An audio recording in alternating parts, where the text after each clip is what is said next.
Yeah, they're always doing things we don't like. They use taxpayers' money to enrich themselves and their friends, and they never keep their promises to voters. They've been caught stealing and lying and taking bribes, and they mostly do what the big corporations want. Yeah, they're always doing stuff like that. They're completely corrupt. They're a bunch of lying crooks. Well, at the moment we don't have a court of law. We have a color of law, which is fiction. UCC is a set of codes that was set up over 100 years ago by lawyers. And with the Uniform Commercial Code comes contract law. It's all to do with contract. So we are not under any law.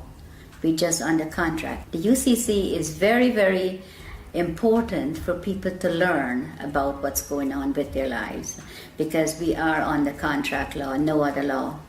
There is no law at all. Majority of the judges here in the United Kingdom are not judges. They're just doing business. They might be a retired lawyer. They're doing business as judge. And so-called judges in Malawi and in Canada? All of them, exactly the same system. They're under the UCC. When you buy a car, you are invited to defraud yourself by then handing it over to the Crown of the State, unwittingly. Yes, because it's fraud, and they're committing this fraud, and they're not letting you know what they're doing. They make millions, hundreds of millions. The highway belongs to us. They says you have to pay to drive on the road. You don't. The DVLA is just a corporation set up by the Crown. All these corporations are set up by the Crown. The only reason to have a license when you drive a car is if you're doing taxi service or doing it for business. But if you're driving for your personal use, going to work, going to the market, take your family out, going on vacation, that you don't require a license. There is no law that requires No. you. You can move about the surface of the earth unmolested. Yes. That's law. That is the law. Yes, that is the law. But that's not what they're But telling these you. fictions, these costumes, these people wielding batons and guns and tasers, they've somehow been given license by the government to apprehend you, arbitrarily stop and search you, terrorize you, rip you out of your vehicle. Who gave the traffic enforcement officers the right to stop and apprehend people going about their God-given business? Corporate police. If you call a police officer and you know whose side they're on, if you call a police officer and the bailiff is at your door, they will tell you they cannot come because it's a civil matter. But if the bailiff calls them, they will come. That means that they're not working for you, period. They're working for the parent corporation. They're working for the corporation, yes. They're corporate police. How many of the police do you think know this and understand this distinction? I think 90%. Do you really? I do. In the United States and in... And here, yes. Yes, 90% of the police know they're corporate police. The court systems, the justice system, the policing system, all of these systems are designed to commercialize human beings, harvest them monetarily. Yes. Right. The average human being would, if they understood this, would utterly reject this system. Of course. If they understood it. Of course. But of course most people are completely indentured to it, yes. are mind controlled, Yes. reading the newspapers, watching the television, and repeating verbatim the bullshit that's taught to them. Yes. So, when this Prime Minister said she's going to give 300 billion to the common market, where do you think she's getting the money? Not from your wages that you pay taxes on. That's a different set of money. She gets it from your trust fund, from your birth certificate. That's where they get the money to build the roads and do everything you could think of. do you think it would be the median value of the average 50-year-old by the time they turn 50 in the United States? What is being traded I would in say, their name? I would say maybe $1 billion, over $1 billion. Right. We have gold. For every pound that if you weigh 8 pounds at birth, you have 8 pounds of gold set aside for you. Assigned to you by whom? By the Crown. In England? Yes. And in the United States? Yes. By the Treasury? Yes. And Because the United States is owned by the Crown. I think if people get to know and they come together, it doesn't take hundreds of millions. 1 million sovereigns get together can make a hell of a lot of difference, because the word spreads from one to the other. And once people get to know that this is what is being done to them, it's going to be like wildfire. Once people get to know the law, what they're under, and what they're doing to them, and how they're making... You see, they make things to distract you, like the news and all this fake, all this stuff, television, and this is what they do. So once people can get together, if 100 people go to the bank and all keep taking out £100, before the end of the day, the bank will close. It's very simple if people get to understand what's going on. And it would be good for them to know, because we need to stop this. We need to stop what they're doing to people, hurting people for no reason, put people in poverty. And by they, we're talking about the parent corporation. The parent corporation, The yes. banks and governments and justice systems all working to penalize and harvest humanity. Yeah, they're in bed together, everybody. They said, if they send you to the Citizens Advice Bureau, don't even bother to go, because they're working too with them. Everybody they have in their pocket. And it's very sad, because people will do things to other people for very little money. Are you hopeful for humanity? I am, very much so.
Talk to us about the Strawman. What exactly is the Strawman?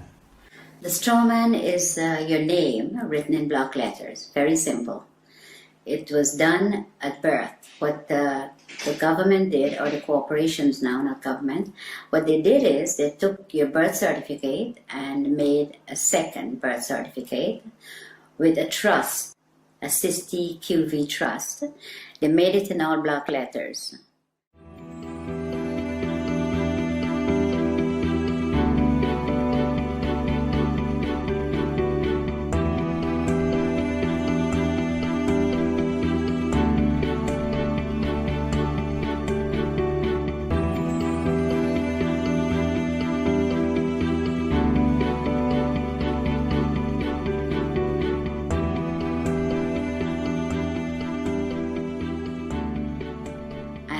For them to interact with you, they have to interact with you as a fiction, because they're all corporations. Corporation cannot interact with real people.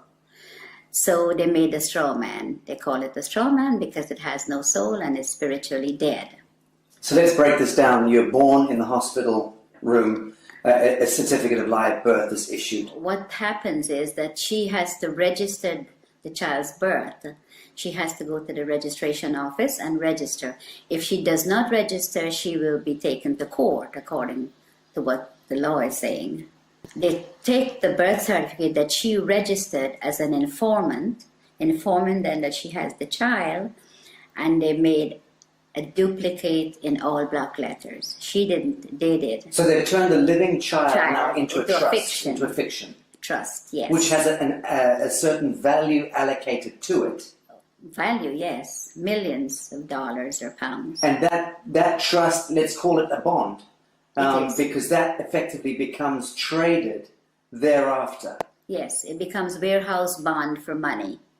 So every human being that is being registered to the state or the crown by the mother ends up becoming some kind of a bond that is traded on the stock market. Yes. Without you ever knowing it. Yes, without disclosing. And this is happening since the early 1900s. What they've done is really fraud, because they're fraudulently taking your child's birth certificate and make it into a dead entity. The dead entity birth certificate is making billions of pounds or dollars, depends on which country you're in. So your strawman is considered a dead entity, and the corporation can interact with it. If you have to go to court, it's not going to be in your real name because they don't have it. All they have is the dead entity, and they interact with that.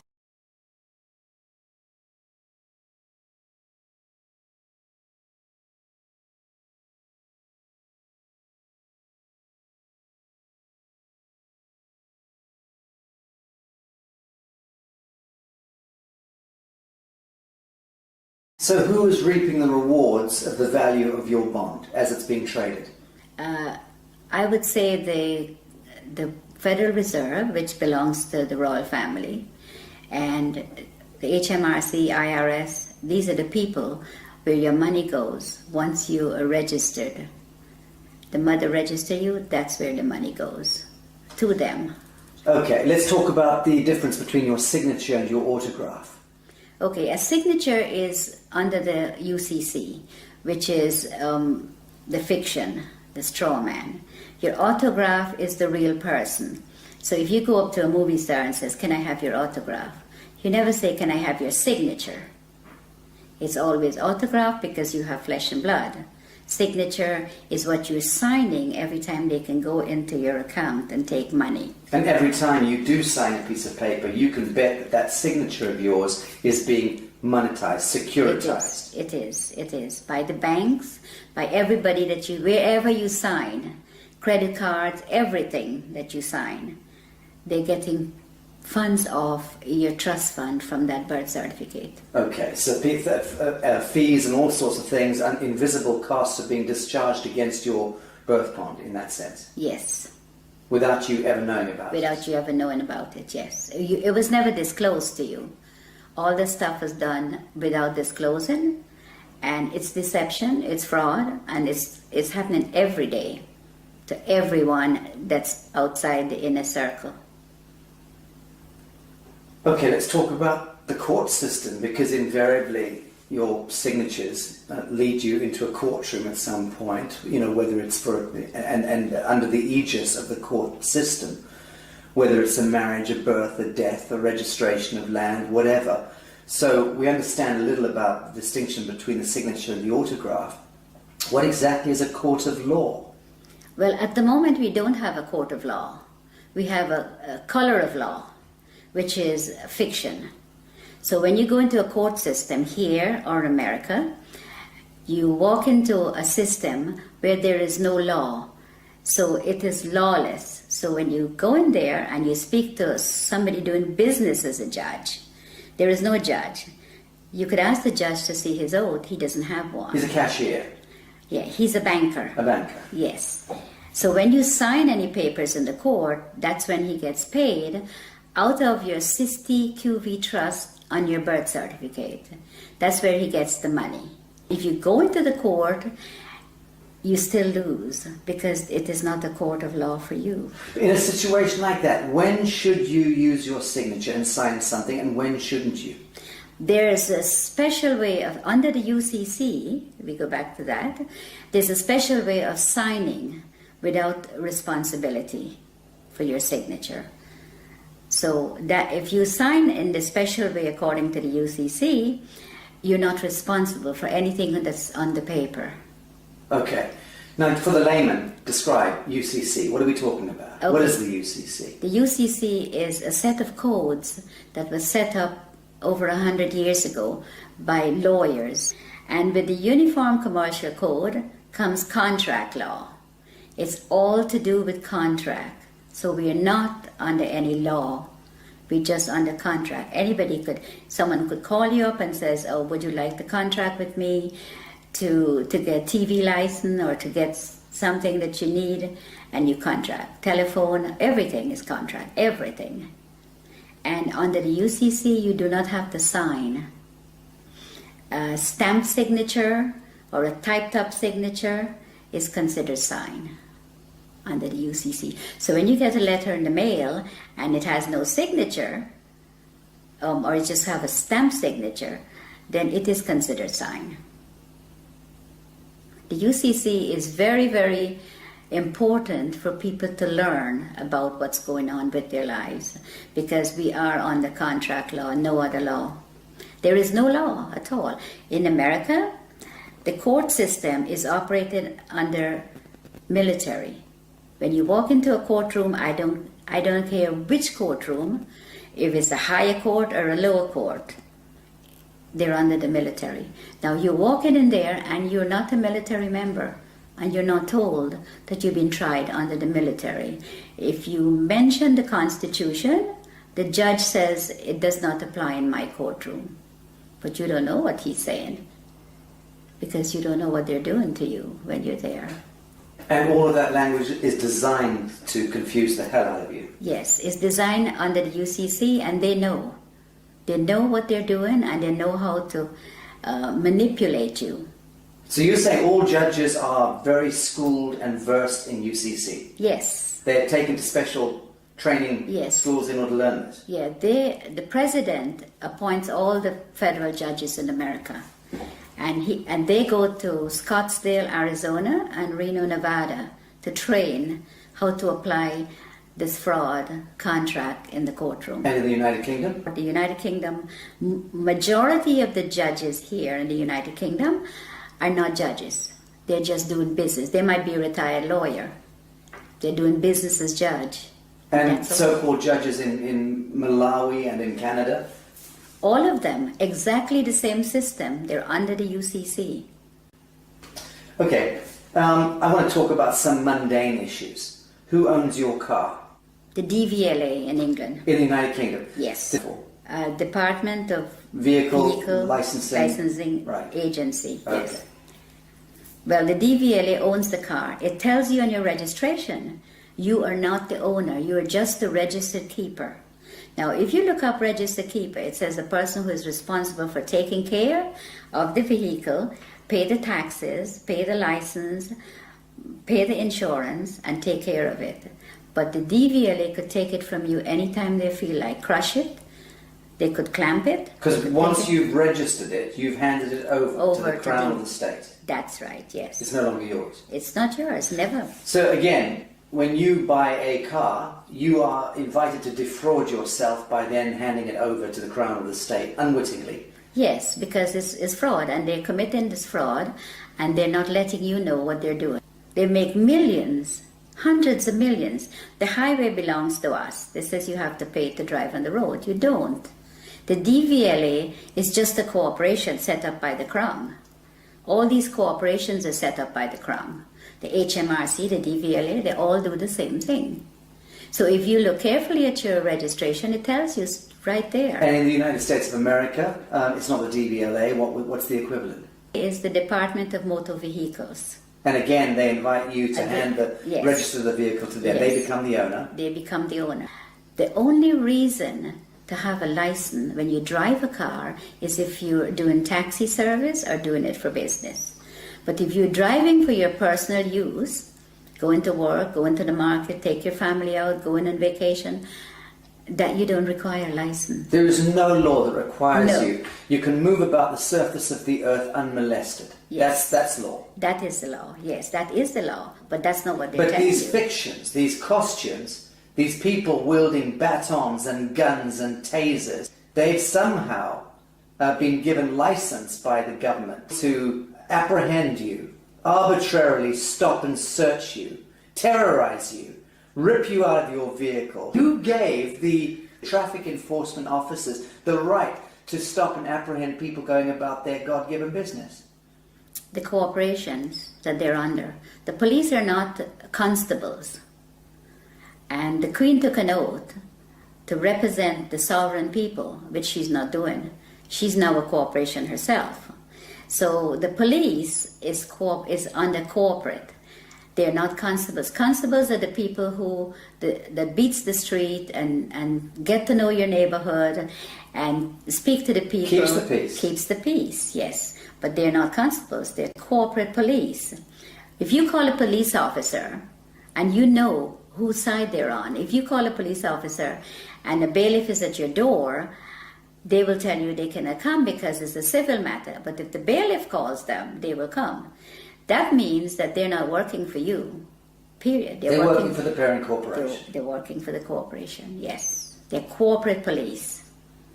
How many of the police do you think know this and understand this distinction? I think 90%. Do you really? I do. In the United States and in... And here, yes. Yes, 90% of the police know they're corporate police. But surely then they understand that they are in serious breach of their foundational oath. And they should thereby surely understand that the Queen of England is in serious breach of her coronation oath, which requires her to intervene if her parliament or government is conducting any cruel and unusual punishments against the people. And it's my understanding that being stopped going about your business in the street and dragged out of your vehicle and beaten with a baton for whatever reason, that to me by definition is cruel and unusual punishment. Okay, but they're given that permission to do that by the corporation they're in. They are given. If they were not given that permission, they could not have done that.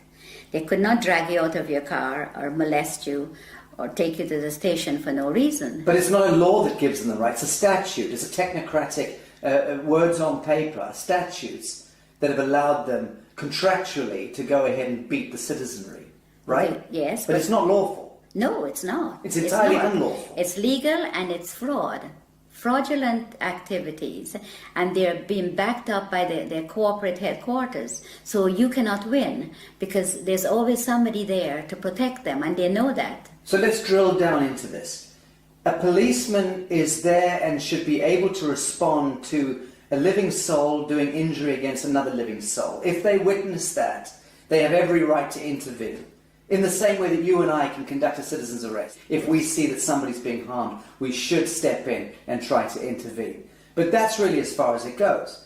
They have no business trying to commercialize human beings and penalize us for walking across streets or for not stopping at an amber light or whatever. All of that stuff is just nonsense dreamt up by the corporation.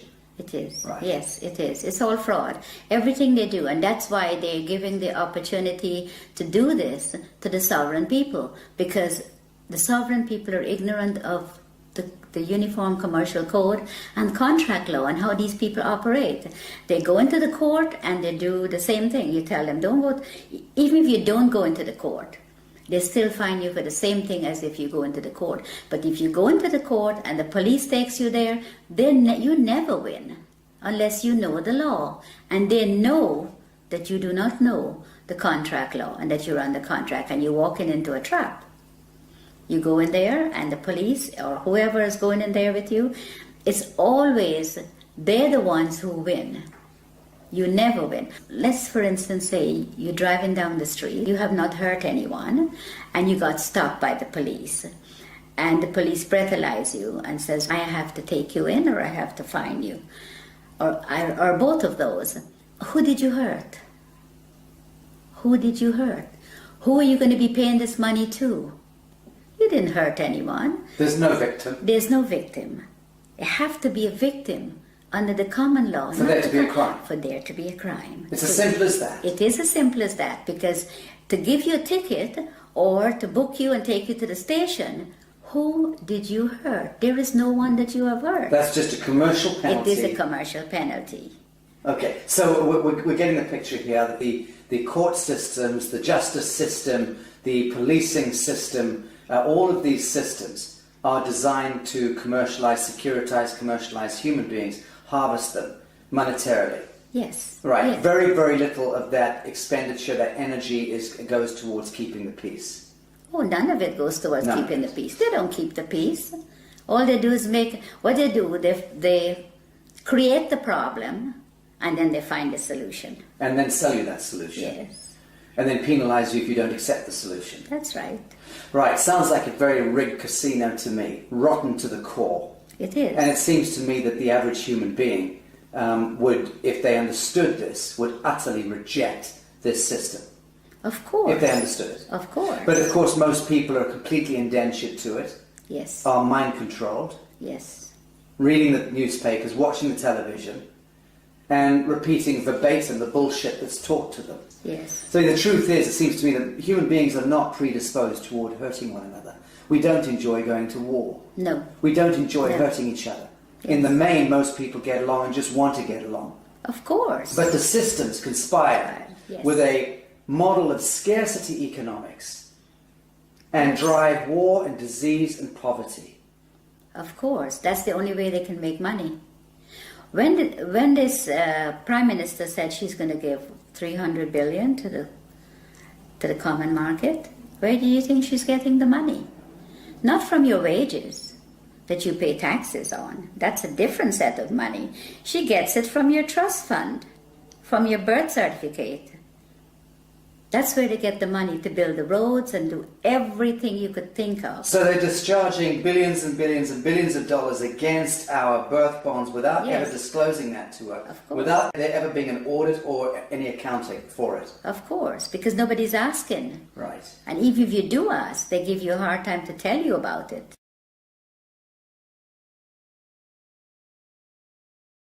So if you try to go and discover your own birth bond, let's call it that, and you try to discover the true value, how does one go about doing that? You apply to the Federal Reserve for it. There's forms that you can fill in, and you can, once you find the bonds and the serial numbers, you can get it from the Federal Reserve because they have it. And you can then discover the value of your bond? Of course. And the average, let's say, 50-year-old in the United States would be worth what? A 50-year-old in the United States, it could be worth hundreds of millions. But one comment, if you go on the website and you put in your birth certificate number, and it comes up only one, you have hundreds of thousands of people are trading on it. Right. That's only one that you know of. I think what I'm getting at is, what do you think it would be the median value of the average 50-year-old by the time they turn 50 in the United States? What is being traded? I would say, in their name? I would say maybe $1 billion, over $1 billion Right. has been traded. Okay. Because when I checked, on one of my numbers is over 283,000 people are trading on it. Can you imagine how much money that is? So when we hear that the US has a debt of $23 trillion or whatever it is, that fictitious money was all pumped out of the air, but effectively it was discharged against the value of Yes. the people. Yes. Right, so that's where the fiction emerges. Yes. And it becomes this huge imbalance that no one quite understands. How on earth did we get that much money? They just made it up as they go along and tell us what they want to tell us. Yes, but they'll validate the making up of that money by, Yes. on paper, discharging it against the value of Yes. the citizenry. And the citizens' gold, our sovereign gold. We have gold. For every pound that if you weigh 8 pounds at birth, you have 8 pounds of gold set aside for you. Assigned to you by whom? By the Crown. In England? Yes. And in the United States? Yes. By the Treasury? Yes. And Because the United States is owned by the Crown. let's okay. So let's say there's 200 odd nations of the world. There's hundreds and hundreds of small island states, but there's about 200 nation states, big nation states. They are all of them a franchise of the Anglo-American Corporation. Yes. Let's call it that. Yes. And that the Anglo-American Corporation is an extension of the British Crown. Crown, yes. And the British Crown is collateralized by what, or backed by what? Gold. And by the people. The hundreds of millions of people. The British Empire has just went on the ground. It's still there. Controls the Bank of International Yes, Settlements, yes. controls all the reserve banks around Yes, the world and yes, so on. yes. Correct.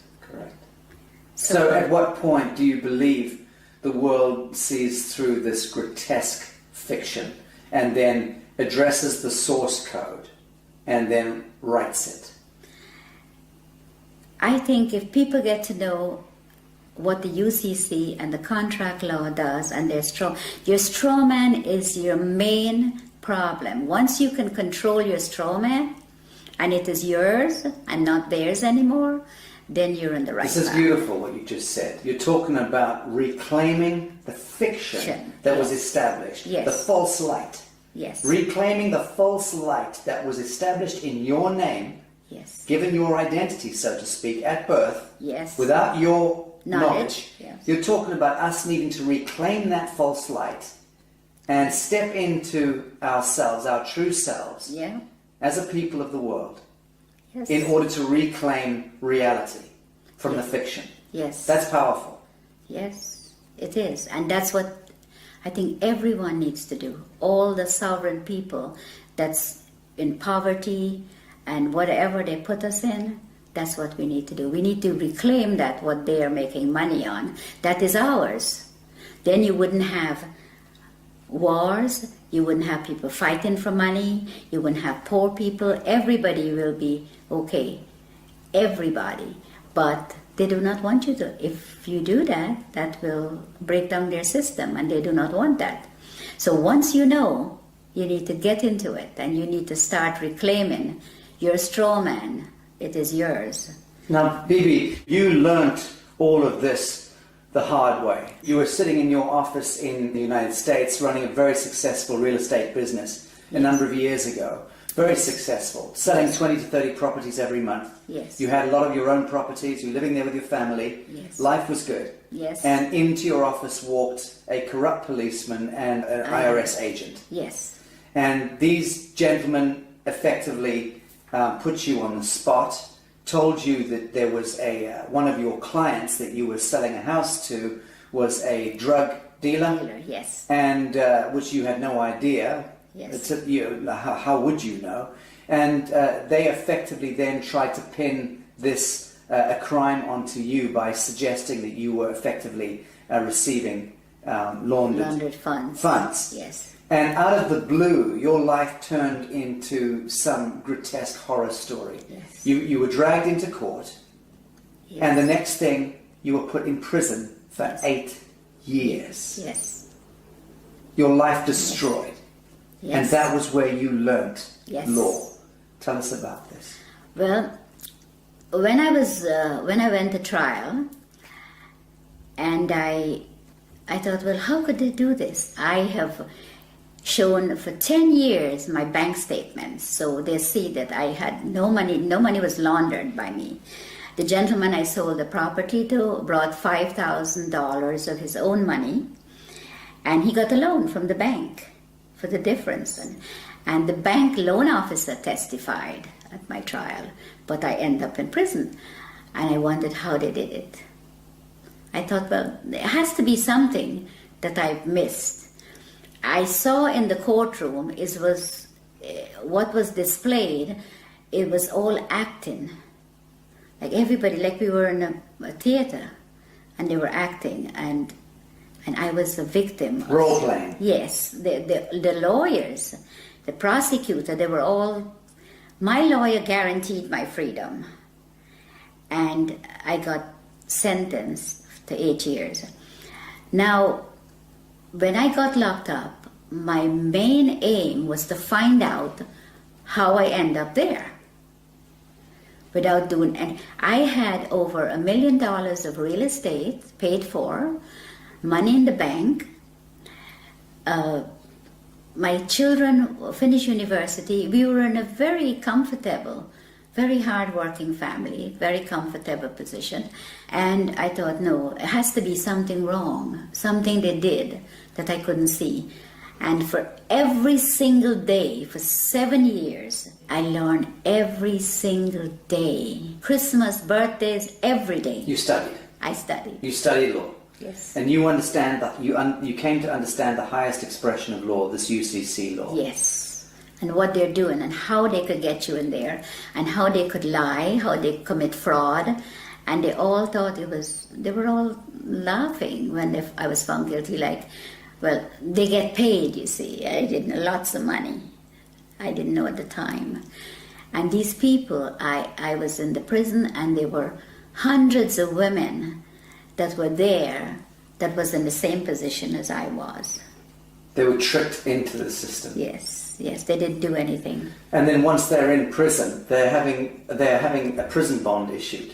Oh, yes. And then their prison bond is traded on the stock market, Yes. making huge amounts of money. With their numbers, yeah. And they're relegated to becoming slave workers. Yes. And no one's told this. No, they get 12 cents per day. The food that was served in the kitchen was from the Gulf War. Cans of meat and all kinds of stuff. And they said the prison is not making any money, and they're telling the people out there that the prisons are losing money, and all these drug dealers and all these people coming into prison, and we don't have enough money. That's a lie. They're making thousands of dollars a day per prisoner. I know it's at least $3,000 a day. Yes. Per prisoner. But they invest into the prison system, into Unicore. Prisons for profit. Prisons for profit. Disgusting. And they invest in the prisons, and they make hundreds of billions of dollars. And the prisoners get 12 cents a day, and the food that they feed the prisoners... Not fit for dogs. No, it comes from the farms, and they get tax write-off on it. The chicken may be 2-3 months old, and all kinds of stuff. They serve horse meat for beef. Well, you're about to launch an online workshop and tutorials through the Newark University, teaching UCC and explaining to people from around the world how they can navigate their situation, whatever their situation may be, because all of us are facing penalties and cruel and unusual punishments. Yeah. But let's discuss something as mundane as a parking ticket, okay? Something that everybody understands. What are the do's and don'ts? You've just gone back to your vehicle and there's a parking ticket on it. It's parking tickets are a contract. You do not have a contract with your council. They put a ticket on there. There's no contract, so you don't have to pay that ticket. So what are your steps? You send the ticket back to them. No contract. And you tell them no contract. They have to produce a contract where you sign to say that if you park somewhere that you're not supposed to, you will have to pay the ticket. I remember someone showing me a ticket not so long ago, and the ticket had a CEO, it says CEO on the ticket, and a signature. CEO? Yes. Chief Executive Officer? Yes. So I sent the ticket back to the CEO, and I asked him when was he there at 8 o'clock at night putting tickets on the cars. It just goes to show that people do not look at their tickets either, because they don't know. And it's very sad, because a parking ticket, why should you have to pay for parking when you own the roads? We owned it. We own everything. So you've sent your parking ticket back with no contract on it. What are the next steps that they're likely to take? They would write to you and said you have to pay. If you pay within a certain time, it's only half. You have to pay half of the fine. What's your response? My response is I don't have to pay any, because I don't have a contract with you. So again, you ask them, show me the contract. Yeah. I send them a letter, and I ask them, I said, okay, the person that you addressed in this letter is spiritually dead and have no soul, which is your Strawman. The Strawman. Yes. And I said that I had not given you permission to use it to make money, and there's a fine behind this of £250,000 every time you use it. They refused to answer, so I sent them, the following letter was a default letter. I says, you're now in default for not responding, because that's what they're going to do to you. So you played law against them? Yes. Good. Yes. So when I sent them that, 5 days later, I received a letter stating that the account is closed and I do not owe. Very good.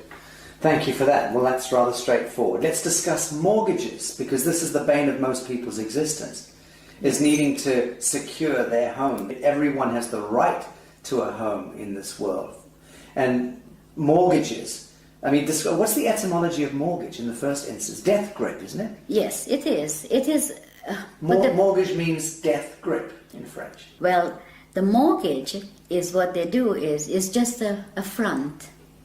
Because the minute you miss a payment, when you get a mortgage from the bank, they're after you. The first time you miss a payment, it goes straight into the insurance company that the mortgage company have. And they want you to miss a And payment. they want you to miss a payment because they don't lend you money. But let's go back. Your house is, let's say, worth $100,000. Now, when you apply for a mortgage, they don't have the $100,000. But you come along with your block black capital signature, you sign the application, they then monetize your signature by having $100,000 worth of your value discharged against your treasury bond. Yes. That money they then lend to you, and they double dip because they then get you to pay that money back plus interest. What they do is they don't lend you that. They don't lend you anything.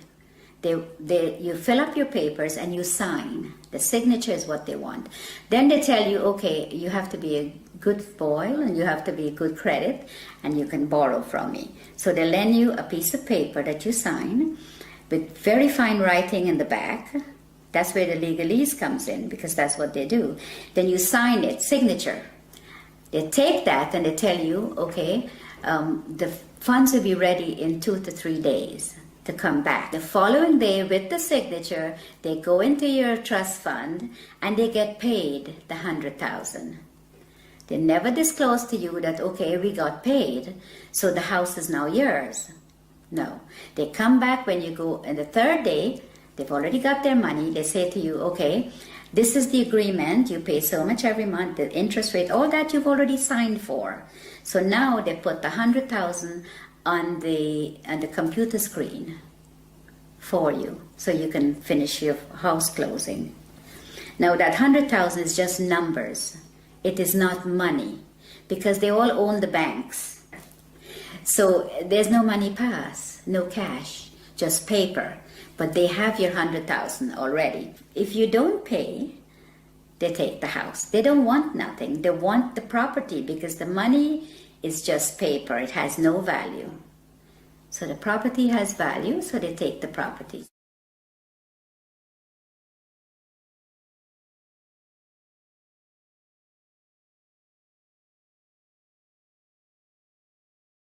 So let's talk about allodium title. What is allodium title? Why is it so important? Okay, allodium title is important because you do not own the land. They tell you it's freehold, but it's not freehold. The land is owned by the crown. All the land in England. I'm a farmer in Minnesota, and you're saying that my land is owned by the Queen. Yes. I'm a farmer in Mozambique. Your land is owned by the Queen. The Queen of England. The Queen of England. She owns all the land. So what happens is you own that piece of brick that's sitting on it that they call freehold or your house. You own that. You don't own the land. So the land, the allodium title, is to own your land. So you can put a sign up and says no trespassing, private property. When you put that sign up, you have to own the land. Because owning the house doesn't mean anything. It's the land they want. See, the bank takes the house, which is part of the crown, and the crown owns the land. That's how it works. And you don't own anything. Ever. Ever. You are just a mere user.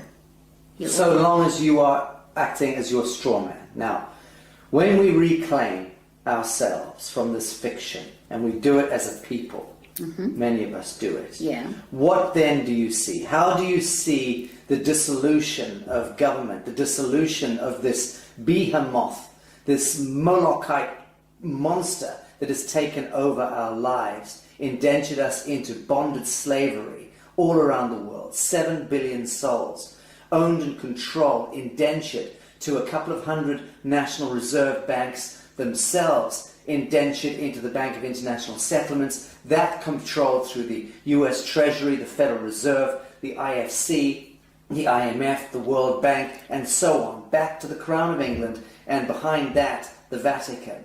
So all of that grotesquerie, that fiction, when do you see us as a people of the world reclaiming real reality from that fiction? And how is that likely to play out? I think if people get to know and they come together, it doesn't take hundreds of millions. 1 million sovereigns get together can make a hell of a lot of difference because the word spreads from one to the other. And once people get to know that this is what is being done to them, it's going to be like wildfire once people get to know the law, what they're under, and what they're doing to them, and how they're making... You see, they make things to distract you, like the news and all this fake, all this stuff, television, and this is what they do. So once people can get together, if 100 people go to the bank and all keep taking out £100, before the end of the day, the bank will close. It's very simple if people get to understand what's going on. And it would be good for them to know, because we need to stop this. We need to stop what they're doing to people, hurting people for no reason, put people in poverty. And by they, we're talking about the parent corporation. The parent corporation, The yes. banks and governments and justice systems all working to penalise and harvest humanity. Yeah, they're in bed together, everybody. They said, if they send you to the Citizens Advice Bureau, don't even bother to go, because they're working too with them. Everybody they have in their pocket. And it's very sad, because people will do things to other people for very little money. Are you hopeful for humanity? I am, very much so.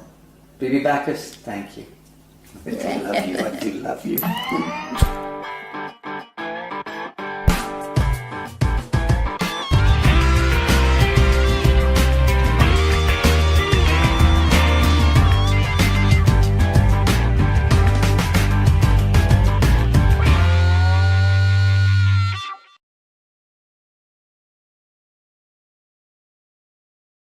So let me get this straight.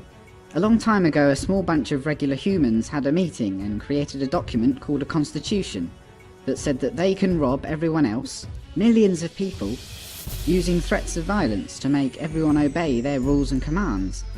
But so that the masses of the people would let them get away with this robbery and slavery, that small bunch also promised in the same document that there were some things the government would never do, and they described a way to structure government so as to restrain it.